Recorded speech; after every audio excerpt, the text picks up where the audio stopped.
Assalamualaikum warahmatullahi wabarakatuh. Alhamdulillahirabbil alamin. Wassalatu wassalamu ala asrofil anbiya'i wal mursalin Sayyidina Muhammadin nabiyul ummi wa ala alihi washabihi ajma'in. Amma ba'd. Dulur konco dimanapun berada, alhamdulillah kita bertemu lagi setelah sepekan kita istirahat.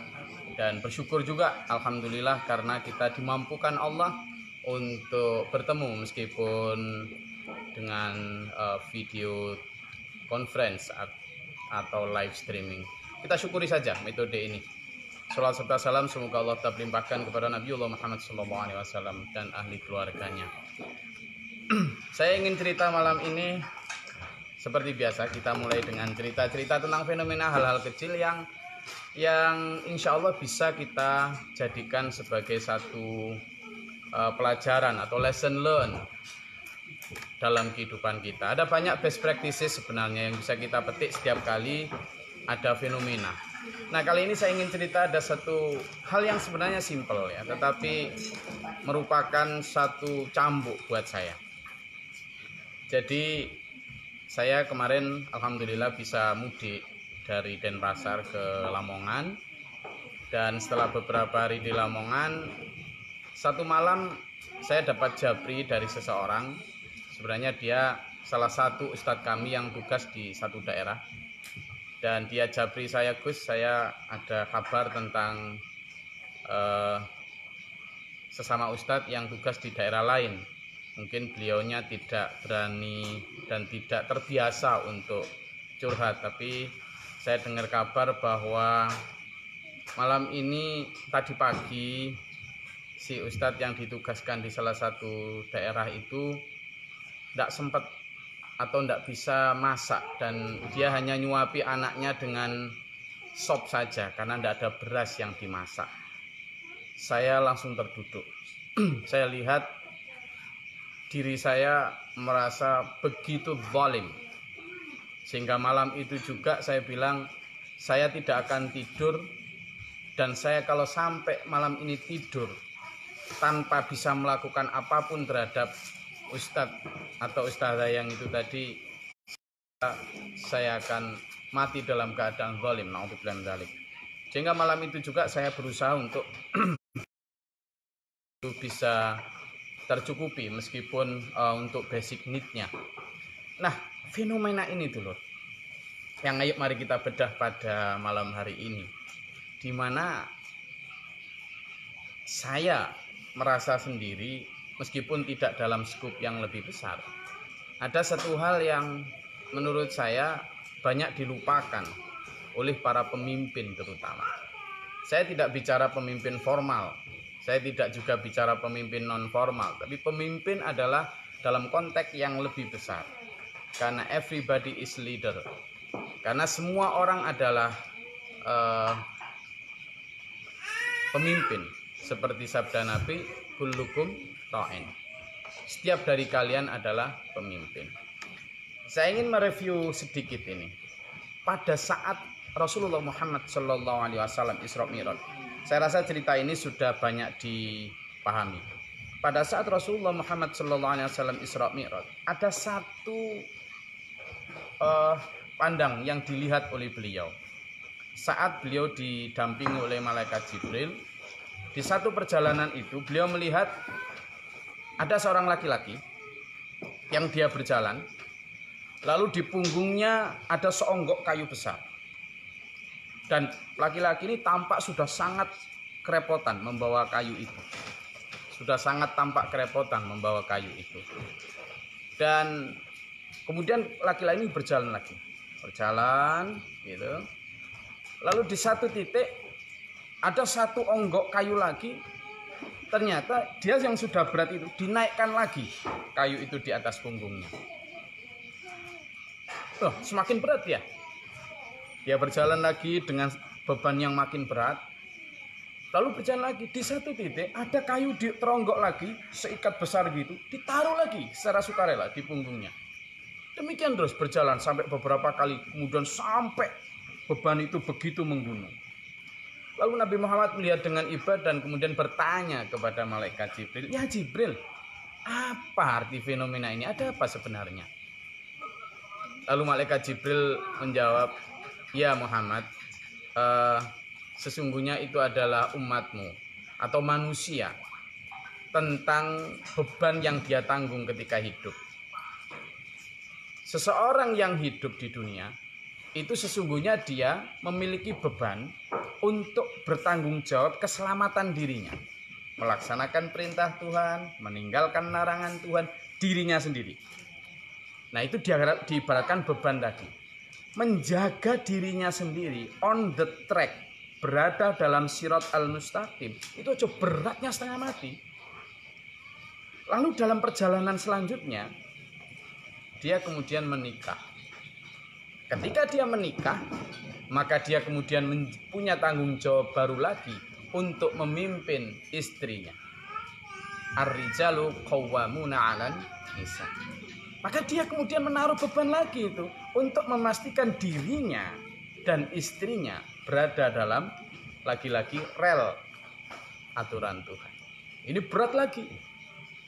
Tapi apakah manusia berhenti? Tidak. Dalam perjalanan hidupnya kemudian dia punya anak. Maka dia punya anak, tanggung jawab lagi untuk memastikan dirinya, istrinya, dan anaknya berada di dalam jalur kebenaran agama Allah. Qu anfusakum wa ahlikum naro. Makin berat lagi, punya anak satu.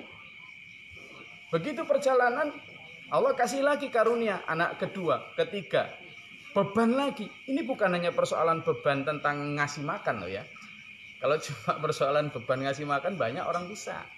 Yang dimaksud di sini adalah beban memastikan bahwa hidupnya berada dalam jalur kebenaran sesuai dengan tujuan Allah menciptakan manusia. Wa ma khalaqtul jinna wal insa illa liya'budun. Ini beban beratnya. Ternyata dulur, sebagian orang tidak berhenti di keluarga tuh. Ternyata kemudian dia beban lagi, dia jadi ketua RT. Berarti dia bertanggung jawab terhadap orang satu RT. Ada dua itu tanggung jawabnya. Memastikan kesejahteraan orang yang dipimpin satu RT dan memastikan juga bahwa orang satu RT itu berada dalam suasana kebatinan yang damai, yang rukun dan lain sebagainya. Beban lagi. Seorang pemimpin RT saja, kalau dia kenyang, lalu ada rakyatnya yang dalam RT tersebut tidak kenyang, kena tuntutan itu. Nah, naik tidak hanya jadi ketua RT, milih jadi ketua RW.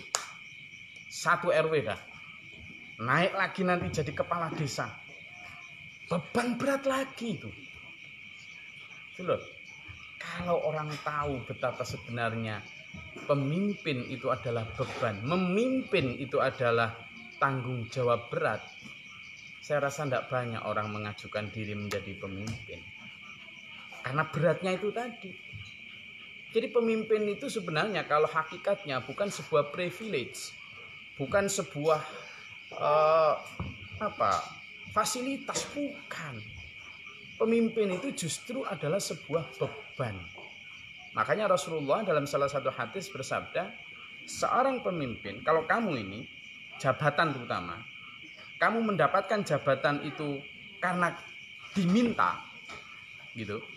Lalu kamu menyanggupinya dengan amanah, maka kamu akan ditolong Allah. Tapi kalau kamu jabatan itu kamu minta, apalagi dengan rakus, maka Allah tidak akan menolongmu.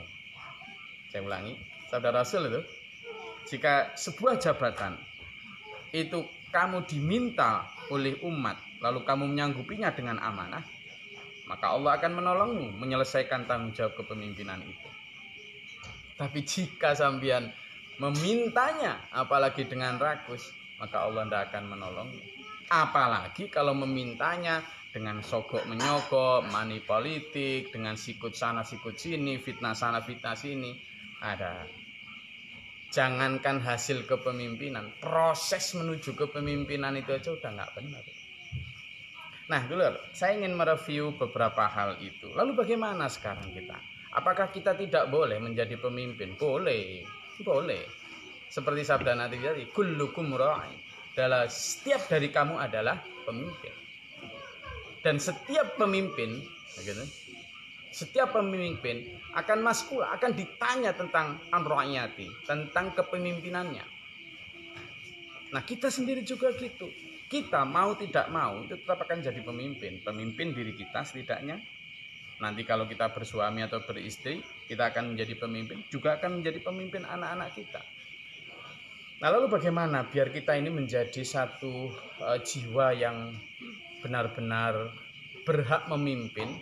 Maka kita juga harus pandai menentukan siapa yang sebenarnya layak menjadi kriteria seorang pemimpin. Dulur, sekali lagi saya ingin batasi pembicaraan kita ini bukan pada tentang pemimpin, masalah pemimpin formal aja, ketua RT sampai bupati, sampai gubernur, sampai presiden, bukan hanya itu aja, tetapi juga pemimpin kita di dalam beragama. Ini juga harus pandai-pandai kita dalam menyeleksi. Dulu ada satu contoh dulu, ketika di tahun 65 kita tahu sendiri ada pemberontakan G13 PKI waktu itu. Nah, sebelum tahun 65 itu Partai Komunis Indonesia atau PKI memang mendulang banyak suara ya. Artinya banyak sekali pengikut yang menjadi anggota, baik langsung anggota partai tersebut maupun underbow-nya seperti BTI, Gerwani dan lain sebagainya. Nah, orang-orang seperti BTI misalnya Barisan Tani ini banyak orang yang tidak tahu sebenarnya ideologi PKI itu apa, sehingga dia ya ikut saja dengan janji-janji bahwa nanti kalau ikut itu baik, enak, makmur, sejahtera, intinya begitu. Banyak ikut. Nah, ketika banyak yang ikut itu, ini di tahun 65 baik nih. Artinya baik dalam arti nasib mereka memang sedang tinggi, didukung juga oleh pemerintahan saat itu. Nah, di saat tahun 65 kemudian terjadi pembunuhan 7 jenderal itu, pendulu mulai berubah tuh. Kemudian kita tahu fakta sejarahnya. Orang-orang yang di bawah di tingkat grassroots banyak yang kemudian dibunuh. Orang-orang PKI yang tidak tahu banyak juga, yang tidak tahu ideologi banyak. Sampai di desa ibu saya itu juga terjadi begitu. Mungkin pembaca bisa membaca salah satu tulisan saya di Facebook saya juga. Saya kasih judul Romantisme Tragedi. Di sana saya lebih detail ungkapkan tentang hal itu. Saat itu dulu saya ingin menyoroti dari sisi kesalahan dalam memilih pemimpin. Banyaknya orang yang hendak dieksekusi itu, sebagian dari mereka di desa ibu saya itu ditampung oleh ayah saya, Abi Mokhtar, guru saya, di rumah itu. Mereka ini ingin mencari selamat. Nah, orang-orang di bawah ini salah satunya menghadap ke pemimpinannya. Di tingkat desa itu pimpinan namanya Waker. Pak Waker, saya dulu ketika mau milih jadi anggota sampean itu katanya diiming-iming nanti selamat, nanti enak. Lah kok sekarang malah saya mau dibunuh, ini gimana ini? Tapi apa kata Waker, pimpinan PKI di tingkat desa? Oh, enggak bisa begitu. Kalau seandainya saya bisa menyelamatkan kamu, seandainya saya sekarang ini jangankan menyelamatkan kamu. Lah wong saya menyelamatkan diri saya aja enggak tahu, enggak bisa kok. Apalagi menyelamatkan kamu. Makanya saya cari selamat sendiri-sendiri gitu. Nah, akhirnya apa? Banyak rakyat kecil yang awalnya tidak tahu apa itu ideologi ikut menjadi korban akibat salah memilih pemimpin. Nah, dulu dalam surat Al-Baqarah disebutkan di sana di ayat 166-167, di surat Ibrahim ayat 21, di surat Al-Ahzab juga disebutkan nanti di akhirat dulu. Itu banyak sekali orang-orang kecil, kaulo alit, kaum ardalun, wong cilik, yang di akhirat itu ketika naudzubillah min dzalik, jangan sampai terjadi pada kita, digiring ke jurang neraka karena salah milih pemimpin. Dia menghadap kepada pimpinannya. Ini bukan pimpinan politik ya, tetapi pimpinan agama, pimpinan pengarah dalam beribadah ketika di dunia. Dia bilang entah kepada tokoh agamanya, Pak tokoh agama, saya dulu itu ikut sampean. Katanya kalau ikut sampean nanti saya akan selamat di akhirat sini. Kalau ikut cara ibadah sampean saya akan selamat. Lah kok sekarang saya jadinya begini, ini gimana saya? Tolong selamatkan saya, katanya begitu. Apa jawab pemimpin? Jangankan saya menyelamatkan, seandainya kamu dulu di dunia itu mendapatkan petunjuk, tentu kamu tahu bahwa saya ini orang yang mendapat petunjuk, kamu mesti nggak ikut saya gitu. Tapi karena kamu nggak tahu bahwa saya ini orang sesat, sehingga kamu ikut saya, ya jangan salahkan saya. Sekarang ini kita mau mengeluh atau bersabar sama saja. Fa'aina mafar, kemana mau lari kita? Itu kata si pemimpin. Maka si bawahan ini, si orang kecil ini, para pengikut ini menghadap pada Allah. Ya Allah, tolong kembalikan saya ke dunia. Saya akan mencari pemimpin, pengarah agama, pengarah hidup saya yang bisa menyelamatkan saya pada hari ini. Sementara pemimpin saya itu yang telah menyesatkan saya, tolong siksa mereka ini 2 kali lipat lebih besar lagi, kata si pengikut ini. Tapi apa kata Allah? Kasep kamu ngomong. Dulu di dunia sudah tak wanti-wanti, jangan ngikut pemimpin atau pengarah atau pembimbing hidup itu yang hanya karena misalnya terkenal, hanya karena menarik, jangan. Tapi lihatlah betul bagaimana perilakunya, bagaimana ininya dan lain sebagainya. Nah akhirnya apa? Nangis sudah. Penyesalan tanpa guna. Wong cilik jadi korban akibat salah milih pengarah hidup, pembimbing agama, pemimpin di dunia. Jadi ini yang saya maksud dengan one chance, one shot. Jadi sekali tembak, sekali kesempatan. Kita ini hanya punya 1 kali kesempatan di dunia. Dulur, kalau kita milih misalnya pilkades ya, pilkades ini. Kalau kita milih pilkades, itu kita masih punya kesempatan. Misalnya sekarang kita pilkades di satu desa, lalu nyoblos A, nyoblos B. Ternyata yang kita coblos itu lalu tidak sesuai harapan itu. Kita nyesel. Nah, kita masih punya kesempatan 5 tahun atau 8 tahun. Kades itu berapa? 8 tahun, 5 tahun.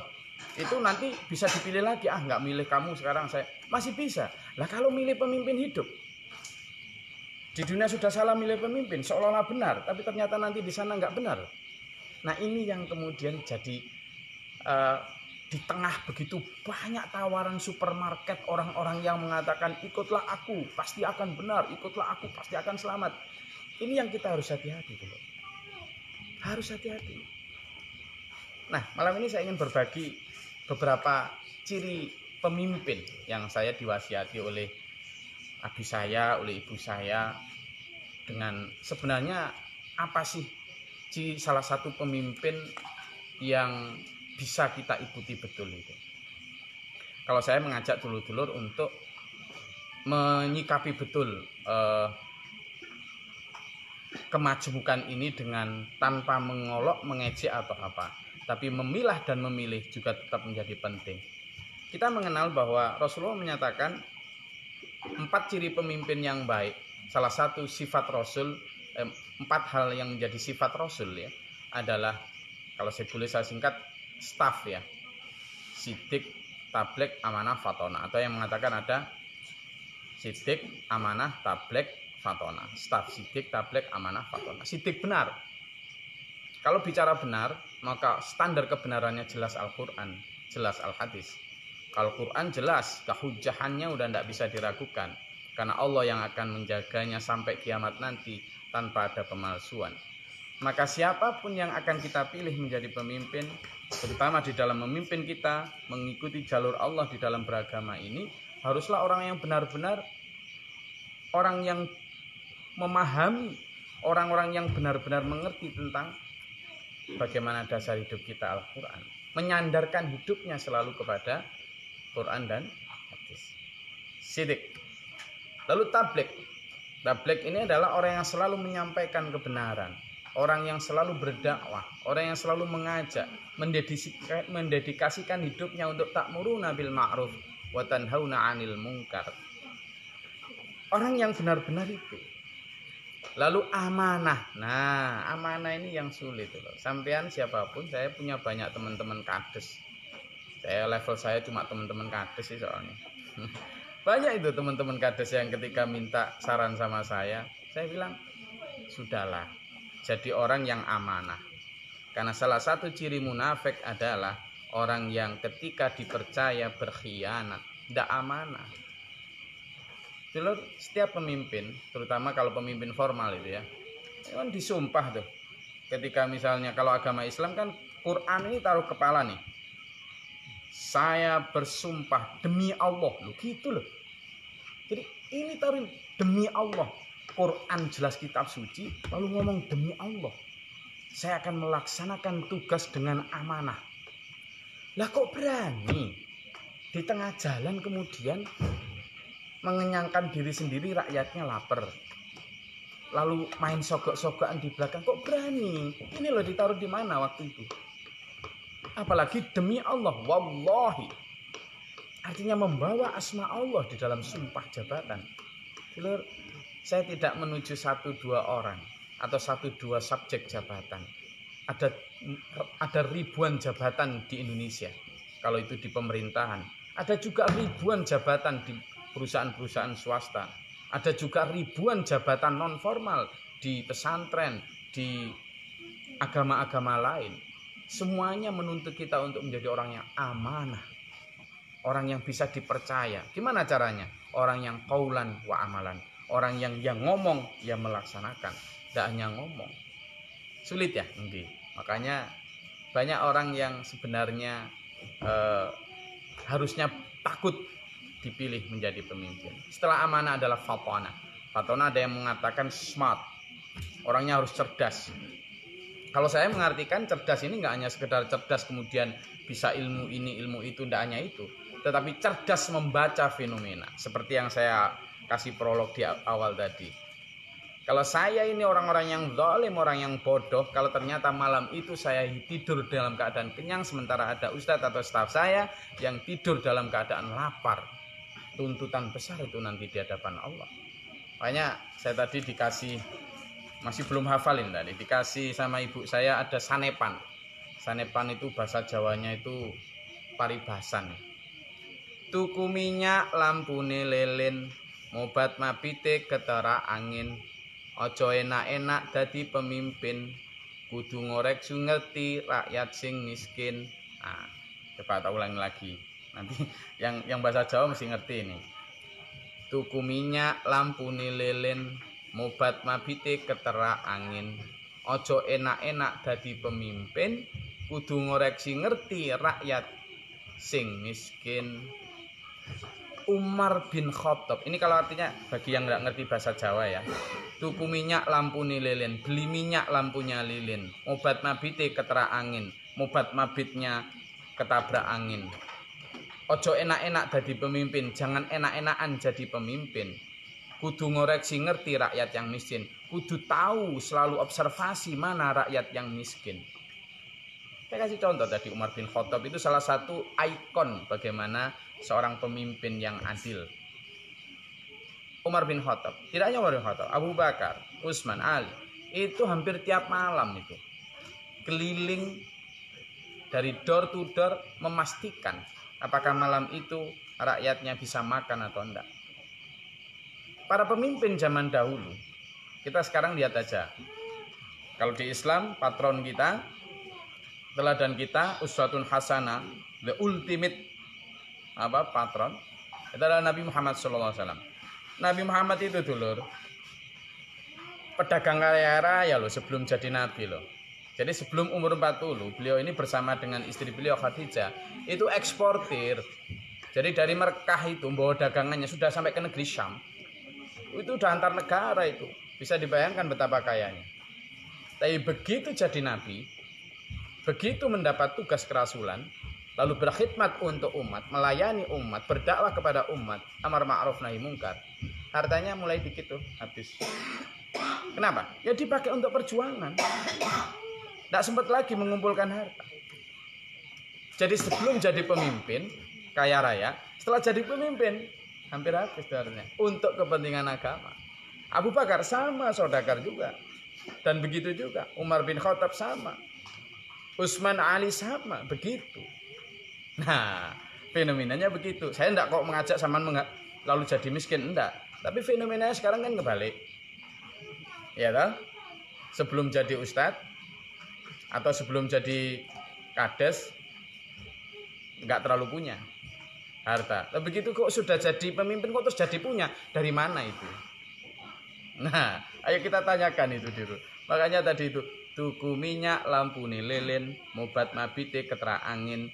Ojo enak-enak dadi pemimpin kudu ngoreksi ngerti rakyat sing miskin. Berat. Makanya salah satu dawuh abi saya itu dadi pemimpin itu kudu weruh lugore godhong sak lembar. Harus tahu bahkan jatuhnya selembar daun. Kalau seandainya misalnya di satu komunitas yang kita pimpin, ternyata ada orang-orang miskin, ada orang-orang yang tidak bisa makan, saya nggak bisa membayangkan gimana tanggung jawab nanti di akhirat kita. Jangankan mimpin satu desa, satu kecamatan, satu kabupaten. Lawang kita kadang mimpin anak 1, 2 sama istri aja udah.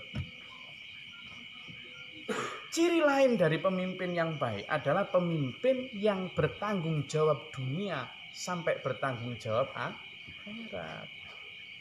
Bertanggung jawab dunia akhirat. Makanya tadi dalam surat Al-Baqarah 161 kemudian surat Ibrahim 22 dan seterusnya tadi itu adalah bahwa sekarang kepemimpinan itu ditanya tentang tanggung jawab di dunia sampai tanggung jawab di akhirat. Di dunia tentang kesejahteraan di dunia, di akhirat tentang keselamatan di akhirat. Makanya jangan gampang-gampang kita ini jadi pemimpin. Nanti ditanya di akhirat tentang siapa yang kamu pimpin, bagaimana yang kamu pimpin, kamu arahkan kemana. Kamu kenyang, kenapa yang kamu pimpin tidak kenyang. Kamu punya baju, kenapa yang kamu pimpin nggak punya baju. Kamu enak-enakan tidur di kasur sofa empuk, padahal yang kamu pimpin, baik kamu pemimpin agama maupun pemimpin pemerintahan, lalu tidak kenyang. Ya Allah, saya sekarang hanya bisa nyampaikan dulu. Bagi siapapun ini, saya tidak punya afiliasi politik. Nah, saya benar-benar mengajak kepada semua pemimpin di semua lapisan, dalam semua jenis kepemimpinan. Sampean dan saya akan ditanya Allah itu nanti. Sekarang mungkin kita bisa bersilat lidah, oh ndak gitu, oh ndak gini dan lain sebagainya. Tetapi nanti di akhirat bukan lidah ini yang ngomong, tetapi wa tukallimuna aydihim wa tashhadu arjuluhum bima kanu. Jadi yang berbicara nanti adalah itu. Yang bersaksi adalah kaki, mulut dikunci. Termasuk tentang kepemimpinan. Jadi di sanalah kita kemudian harus benar-benar mengoreksi nih tentang kepemimpinan kita. Oke, kalau sekedar bagaimana bisa menjadi itu banyak bisa, apalagi sekarang ya maaf kata kalau misalnya tentang suara, tentang apa itu manusia sudah pandai sekarang. Tapi lebih dari itu adalah apa yang akan kita pertanggungjawabkan. Untuk apa dulur? Kita misalnya hanya 5 tahun, 7 tahun atau jadi pimpinan pengajian hanya sekian tahun sampai mati, kita perjuangkan mati-matian biar jadi pemimpin, tapi ternyata nanti di akhirat malah bebannya berat. Gitulah. Makanya kita ini harusnya ketika siap dipimpin juga siap memimpin. Sekali lagi itu yang bisa kita bahas pada malam hari ini. Inti dari kepemimpinan adalah tanggung jawab. Inti dari kepemimpinan adalah careness. Apa? Tentang kepedulian.